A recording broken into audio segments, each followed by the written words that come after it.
আসসালামু আলাইকুম, welcome to R agro. আপনাদের সাথে আছে আমি রুবেল হাসান নূরনবী। এই মুহূর্তে যে সুন্দর প্রজেক্টটি দেখতে পাচ্ছেন আপনারা, এটা শুরু করা হয়েছিল মার্চ মাসের শেষ দিকে। সেই হিসাবে এই প্রজেক্টের বয়স 2 মাস। জমির পরিমাণ 1 একরের মতো।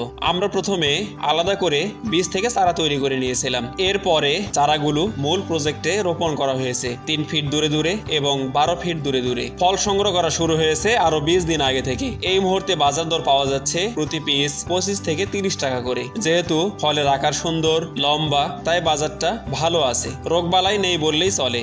মাঝে মাঝে নামমাত্র স্প্রে করা হয়। আপনারা দেখতে পাচ্ছেন গাছগুলো কতটা চমৎকার আছে এবং সম্পূর্ণ জমির গাছগুলো একই রূপ। আমরা প্রতিটি বেডের মাঝখানে 3 ফিটের একটি রাস্তা রেখেছি, যাতে সহজে ফল সংগ্রহ করতে চলাফেরা করা যায়, কীটনাশক স্প্রে করতে চলাফেরা করা যায় এবং সহজে পানি সেচের দেখভালও করা যায়।